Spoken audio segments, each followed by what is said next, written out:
So Bobby McFerrin, Medicine Music comes out in 1990. For our listeners that aren't familiar with Bobby McFerrin, super unique artist. What makes him so unique as a It's musician, as a singer? well, people that would be familiar, I think his big, huge hit is on that record, isn't it? Don't worry, be happy. It's not on that No, record. no, no. Okay, so it's funny that I don't know it's not on that record. So he's the "Don't Worry, Be Happy" guy. So he's a cappella singer where he's discovered that the most important voice is your body, and so he's really a promoter of dance as well, because dancing is using your body to create music in a sense. And so yeah, they're mostly a cappella records. He has a lot of jazz albums where um and the thing that used to blow me away about it back then was the same sort of thing. Was I knew how they were recording those records, there was no digital recording at that time, right? So when you listen to a record like that, it's just him. That's just what he sounds like. And he would just overdub, and he was a master of overdubbing all these big harmonies. And it's sort of what Jacob Collier does online now. It's all sort of based on that beautiful Bobby McFerrin stuff. And Take Six is another a cappella group that used to perform out in the streets, I think, of New York City. And then they did some TV show themes and had some huge hits, and same sort of thing. I think the story with Bobby McFerrin is he was an orchestra conductor, I believe. And then he's also a piano player first. So the singing sort of came second, and then came third. And his dad was an opera singer who was on this album. He has songs on that album that he dedicated to his mother. I think the very last song, Psalm 23, which is just taken from the Psalms in the Bible, because Bobby McFerrin's also a pretty religious Christian guy. But it's interesting. He says the most important thing in that book are the Psalms, and he says this because Psalms, spelled Psalms, is the music of the Bible, and he says that's the heart of that book. And I think I don't know enough. I'm not educated enough on it, but I think they're in the center of the Bible as well. And so those are kind of the heart of the book, and it's all music. And so he all the time talks about that. And then he will record these Psalms and things like that. And so for him, it's very spiritual, but yeah, he's just a singer. And I know we had a conversation about seeing him perform. And Yeah, it's amazing. so you mentioned that when he's recording, it's just the vocals and he's Just all voice. overdubbing and he's building the rest of the band and the other instruments, but just he's doing them with his voice. So he's doing the bass with the lower notes, he's doing all that stuff. And the first thing you would think is, oh, that's cool recorded, but how would he pull that off live? And then if you want to talk about what he does Oh, he live. just does it, right? It's amazing. I think you saw him in Ottawa. I saw him in I saw him Toronto. in Brampton at the Rose Oh, in Theater. Brampton at the Yeah. Rose Theater. Yeah. Yeah, okay. So I saw him in Toronto at the Roy Thompson Hall. Um, I've been wanting to see him forever, and I got some tickets as a gift, and I went with my brother-in-law. Um, and yeah, when you go to the show, it's just when we got there, I don't know what your experience was like, but Roy Thompson Hall, it was just a single chair in the middle of the stage with a single microphone sitting on the chair.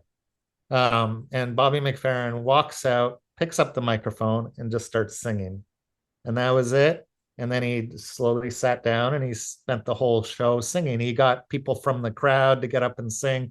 He recognizes, like Jacob, that the majority of his audience are musicians, and the majority of his audience are singers, and entire choirs will come together to come see him perform. And so he will use the audience to sing during the show too, because he knows a bunch of them will know like the cello part to Ave Maria or something. Okay, sing the cello part. So yeah, it's just him and a microphone. And when I saw him at Roy Thompson Hall, I think he does this a lot. I'm not sure if he did this at your show, but he will do a Q&A after the show on stage where he'll answer people's questions, because so many people want to understand how he can sing like he does. Um, and that show that I went to, so he walks out, a single microphone on a single chair on this great big huge sold out theater, and he just starts singing. And in the first 10-20 seconds, I look to my brother-in-law. We're both grown men in our 30s. I turn at the time, and I turn to him, and he looks back at me, and our eyes are just full of water, right? We're like, what is happening? There's like magic coming out of this human being. He's just standing there using his voice, and it's making us like sob, right? And you look around, and it's affecting everybody that way. Everybody's sort of like, look, my hair's standing up, and I'm hypnotized. And you could hear a pin drop. And the Q&A at the end of the show, somebody asked, what was that very first song you played? It was beautiful. And Bobby said, well, what I've started to do to make it easier for myself to perform this way, where it's only me, is I do the hardest thing I can possibly do first. And I start doing it before I even sit down. And we learned that the very first thing he does is he comes out and he just makes up a song. He just improvises a song. He just makes up something out of the blue. He doesn't know what he's going to do. And he just comes out and sings something. And in that first 10 seconds of whatever was just intuitive and happening in real time was making this entire place like all of our souls collapse, right? Like it's pretty remarkable. And as a kid, I was so blown away by the way he recorded records, um, that I had a multi-track tape player that I could go, move the tapes around and keep recording with a microphone, and it would get hissier and hissier and hissier as I recorded. But I was determined to figure out how to record Bobby McFerrin songs. And I would have been 16 in 1990 when that came out. So I would have been 16, mimicking the songs on that record. I know I did Sweet in the Moment on that record, but it's because he does it in layers. So he starts with one voice, adds another voice, adds a third voice. And so you can hear where it's adding. And so I remade it, and I was so proud of myself because it sounded pretty good. And then I started trying to figure out, there's this really beautiful song on that record. There's no words. Da da da da do ba da do is the melody. Da da da da do da da do da do. I have no idea how he makes it sound like that. It's like I want to pull it up so I can see what that song's called, so I could tell you. But it's one of the most beautiful songs I would think ever written. It's called Common Threads. It's called Common Threads, and it's on that record. And it's probably in my top 3 songs of all time. And there's noises in that near the end of it where it's like these high pitched that sound like keyboards or sound like little bells, and these descending thing that sound like stars falling from the sky. And it's all voice, and it's so beautiful. And he performs. I know his dad sings opera on that record on one of the songs as well, and it's awesome. But he performs with some of the greatest musicians in the world, A and lot of they'll jazz legends, right? yeah. So he plays. Oh, what's the name of the bass player? Oh my God, he's African guy. Oh, he's so good. Doesn't matter, but there's some performances online of Bobby McFerrin and him just improvising music together, just the two of them, a bass player and a singer sitting together on a stage in front of, tens of thousands of people, just improvising, just making up music on That the leaves fly. so much room for the vocals, right? Like if the bass frequencies are here, it allows you to just kind of paint a picture and play around up here with the Yeah. vocals. Yeah, oh, it's Richard Bona is his name. And Richard Bona, like Bobby McFerrin, is in that 1% of musicians in the world that are at that level, that are just embody music in a way that nobody else does. That's what made a guy like Jacob Collier so explode so fast, and connect, because he embodies music in a way that is very rare right? Where it's so rare, and then all they want to do is share it and play with it, and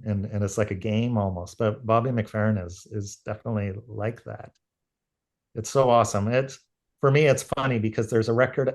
I think it may have come out a couple of years after Medicine Music, and it's called Hush, and it's just Bobby McFerrin and Yo-Yo Ma, who, if you know who Yo-Yo Ma is, he's considered the world's top cello player.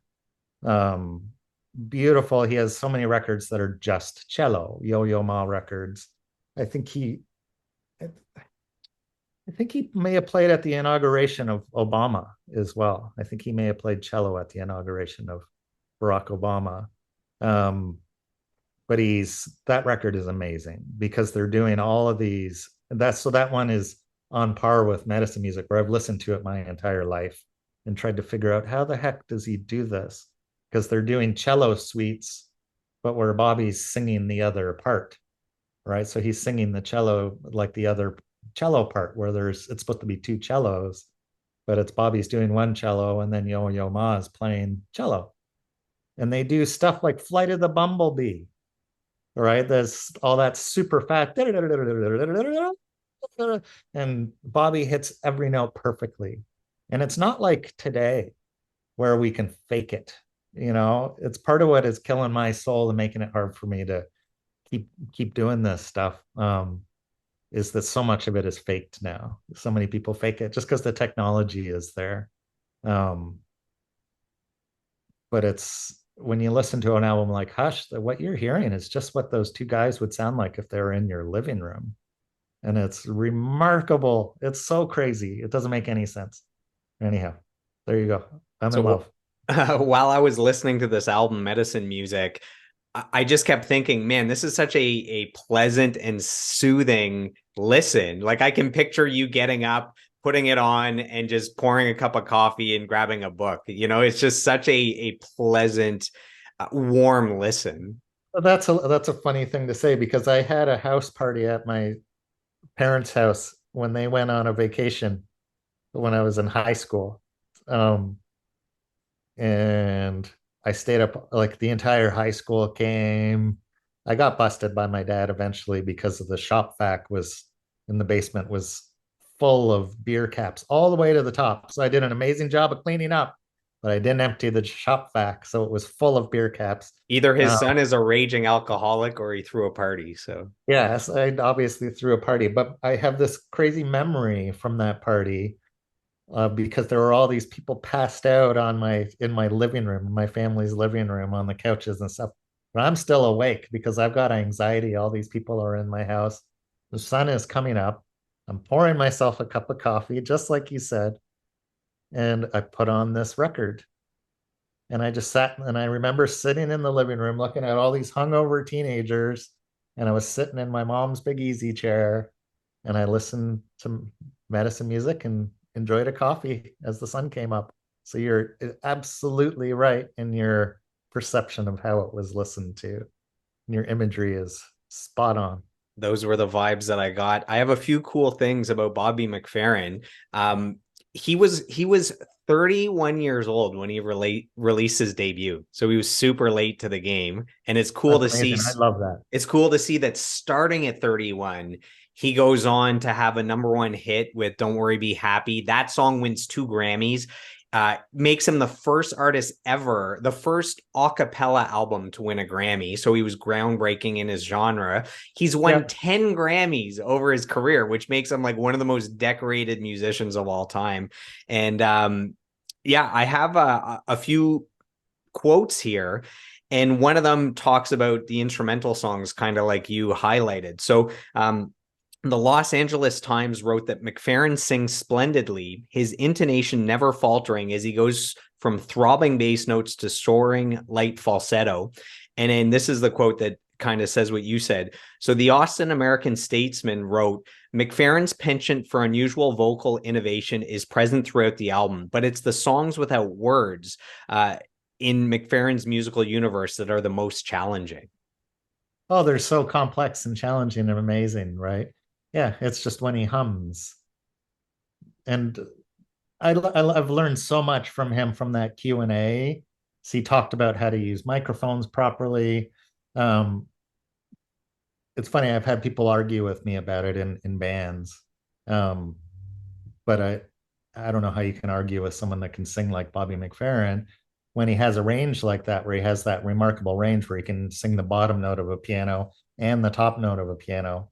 Um, and somebody asked him about his singing, like, are you projecting? How are you singing? And he said, I never, how loud are you singing? And he said, I always sing at my speaking volume. I never sing louder or quieter than how I talk.